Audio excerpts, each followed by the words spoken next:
At the edge of the village, where the fields gave way to an old grove of banyan trees, stood a crumbling temple. That night rain was coming. The air hung heavy, and somewhere in the distance dogs would not stop barking. Behind the temple sat a woman on a black cloth spread across the dirt. In front of her were laid out a few objects: ash, a lemon, red thread, mustard oil, and a small clump of hair. She was murmuring something under her breath, eyes shut, her face twisted with a hatred she made no effort to hide.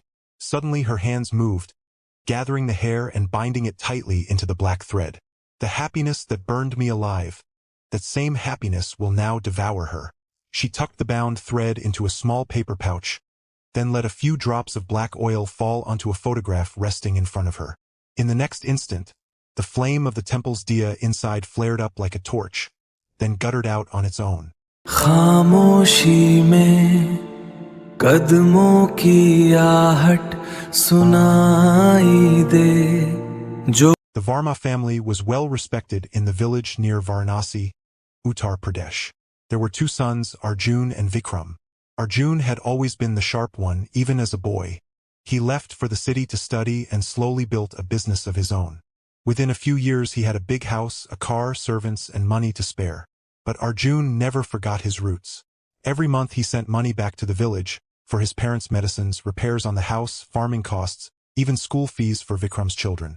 Whenever he came home, the whole household lit up. Look what Arjun's brought the kids this time. So many toys. His wife Sarah Malhotra had a gentle nature too. She never let Vikram or his wife feel small next to them. Clothes for the daughter, a watch for Vikram, a sari for his wife. She never came empty-handed. But this generosity was quietly eating away at Vikram's wife from the inside. Whenever she overheard the women of the village talking, it cut deeper each time. Arjun is like a god to that family. The whole village runs because of him. She would paste a smile on her face while something rotted underneath. She had convinced herself that Arjun's parents now cared more for him than for Vikram. Even the neighbors only seemed to visit when Arjun was around. The final blow came the day Arjun announced, "Papa, I've bought a new house in the city. All of you should come live with me. It's big enough for everyone to be comfortable." His parents, Dinesh and his wife Sarah Varma, agreed at once, thrilled. Vikram was happy too, but his wife stayed silent. That night she stopped him before he could fall asleep. "What will we even do in the city? We have the farm here, the children's school, and city expenses are so much higher. But Bia says he'll take care of everything. He'll take care of it today, and remind you of the favor tomorrow." Vikram fell quiet. Slowly he began to think his wife might be right. A few days later, Dinesh and Sarah Varma left for the city. Now the phone rang in the village every day, and Dinesh would report back, delighted each time. "Vikram, every room here has air conditioning. Arjun took us to a big hotel for dinner tonight. Sarah Malhotra cooks something new every single day. Tomorrow we're going sightseeing in Mumbai." Every time Vikram relayed this news, his wife's jealousy deepened a little further. Even Sarah Malhotra's kindness started to look like performance to her. She lay awake at night thinking, if this happiness isn't going to be mine, it won't be theirs either. There was an old woman in the village people said practiced dark rituals. Night after night, Vikram's wife began sneaking off to see her. Slowly she learned it all. Binding spells worked with hair, ash mixed into food, rituals done with lemons and thread, and the black magic performed over a photograph. At first it frightened her, but jealousy can make a person do things they never imagined possible. A few months later, Vikram's wife seemed to change overnight. She told him, "Bia, call Bobby and everyone to the village. It's been so long since Ma and Papa left. They haven't visited even once." Vikram was overjoyed. He thought his wife had finally softened. He had no idea what was actually forming in her mind. Arjun and Sarah Malhotra came to the village, and the whole house lit up with happiness. Vikram's wife served them with a plastered smile all day. But the moment night fell, she became someone else. One night, once everyone had gone to sleep, she crept quietly into Arjun's room and cut a lock of hair from his sleeping head. Then she slipped a small pouch into his wallet. The next day she mixed ash into his food and served it to him, smiling. "Bia, I made your favorite kheer today, just for you."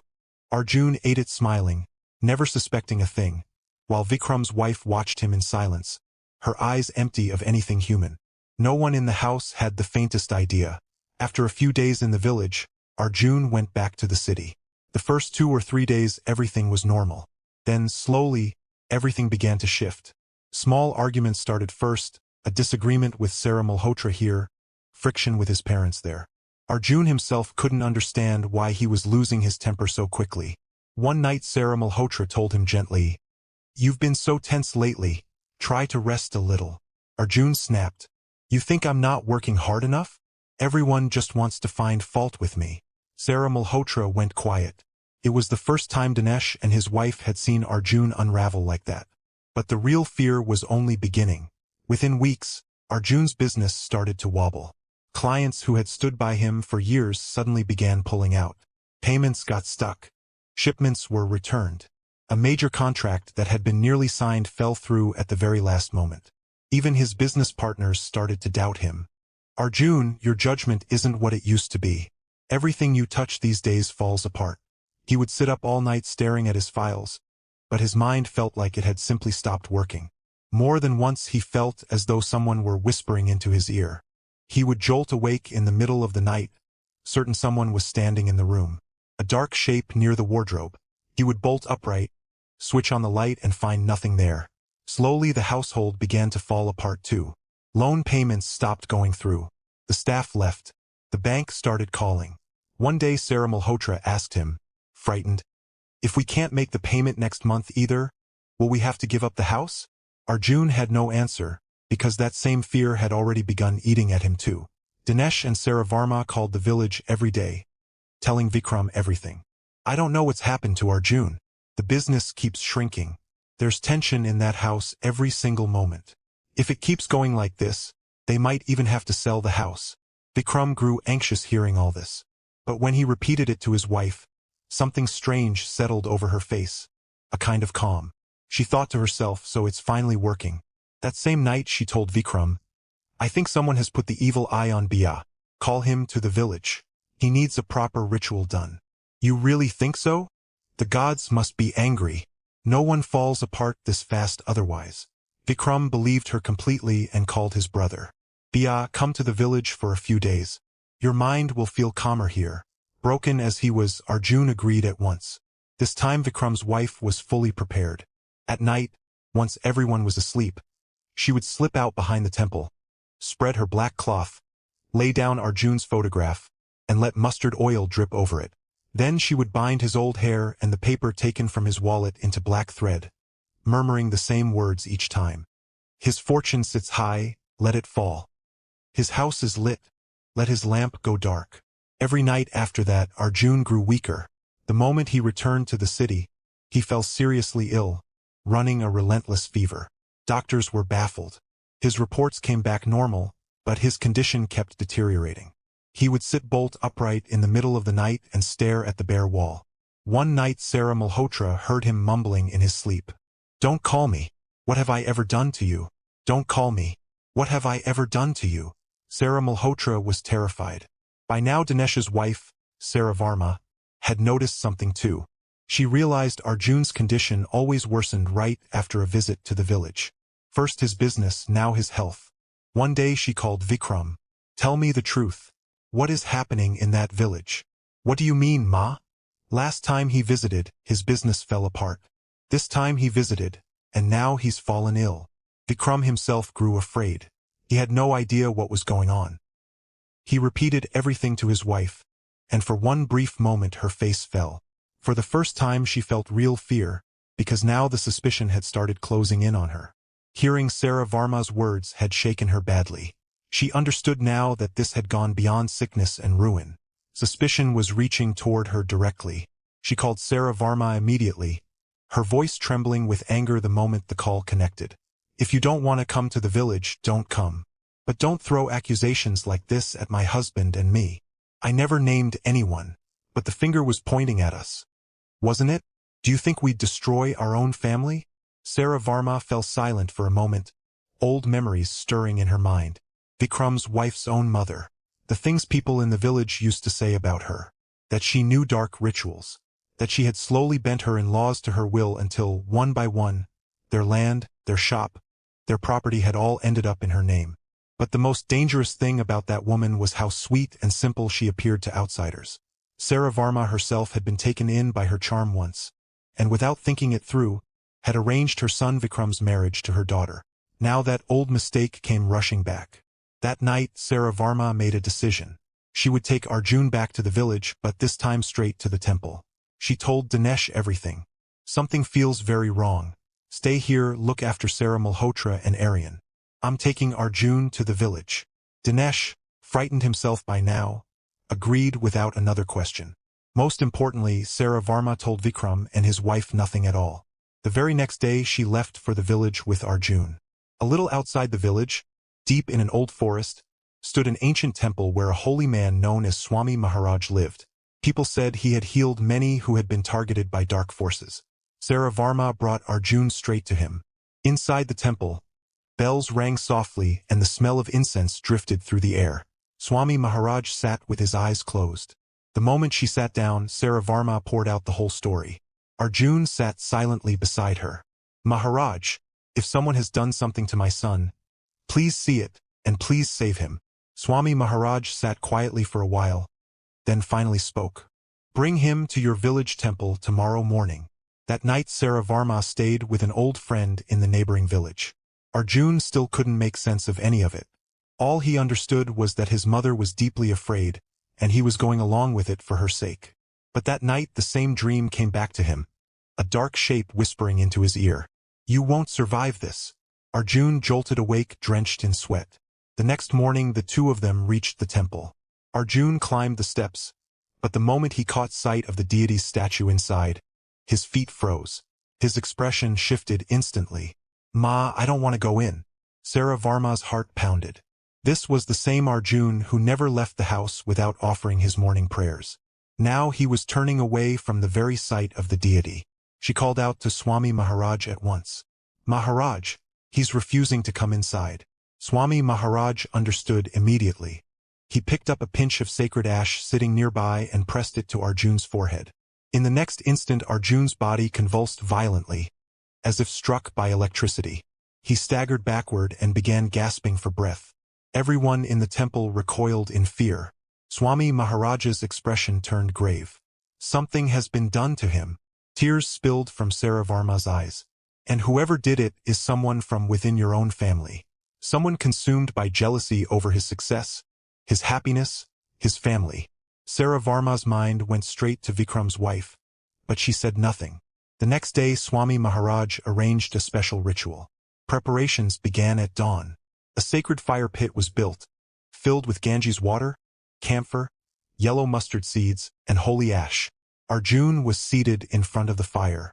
The moment the chanting began, he grew restless, his breathing quickening.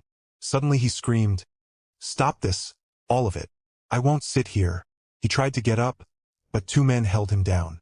Moments later he lunged toward the fire pit as if trying to smother the flames, grabbing at the burning wood again and again to fling it aside.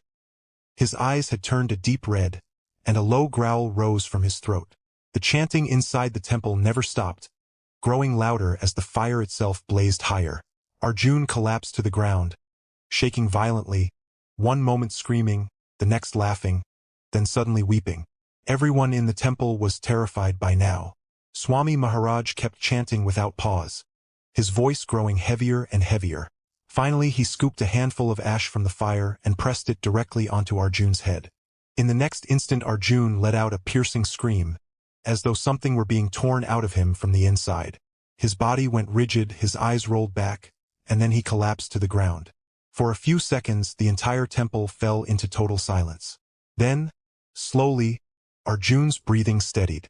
Tears streamed down his face, and his eyes gradually returned to normal. In a weak voice he said, "Ma!" Sarah Varma sat down beside him, weeping. Swami Maharaj let out a long breath. The bond has been broken. He's safe now. But before they left, he added one more thing. Whoever did this will not meet a good end. The next day Sarah Varma brought Arjun back to the family house in the village. The moment they stepped inside, she called out for Vikram's wife directly.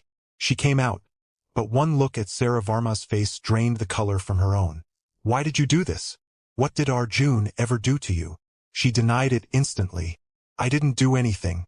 You're all trying to frame me. But this time Vikram was standing right there too, his face plainly furious. He walked slowly toward his wife. Swear on our daughter and tell me the truth. At those words, fear flooded into her eyes. She stood silent for a long moment, then tears began falling, and finally she broke completely. I did it. I couldn't bear the jealousy anymore. Everyone praised Arjun Bhaiya, Ma, Papa, the whole village. I couldn't stand it. You all forgot Vikram even existed. Is Arjun the only son you have? Does Vikram mean nothing? Then she told them everything. How she had learned the rituals. How she had taken the hair. How she had mixed ash into the food. How she had performed the black magic night after night. And how she had felt joy watching Arjun's life fall apart. The house went dead silent. Tears filled Vikram's eyes. He couldn't believe the woman he had spent his whole life with was capable of sinking this low. Suddenly Vikram bolted toward the kitchen like a man possessed, pulled a knife from the drawer, and turned on his wife. You destroyed my brother's life. I won't let you live. She stumbled backward in terror, but Arjun rushed forward and grabbed hold of Vikram. No, Vikram. Stop. Don't add this sin to everything else. Vikram broke down sobbing. That day his family shattered completely. Afterward he made his decision. He would not stay with his wife. He took his daughter and left with Arjun and Sarah Varma for the city. Vikram's wife was left alone in the old village house. No one spoke to her anymore, no one came to visit. Once night fell, she began hearing the same sounds she used to hear during her own rituals. Sometimes it felt like someone was walking through the courtyard. Sometimes dark shapes gathered in her room. And many nights it felt as though something were whispering directly into her ear. Now it's your turn. Within days, the villagers began complaining of a foul smell coming from her house. When they finally broke down the door, they found her dead inside. In front of her lay the same black cloth, and on top of it, a burnt lemon. To this day, people in the village say it plainly. A house where greed and black magic move in together never lets its people survive. Only ruin remains. Do not look back. The nightmare is far from over.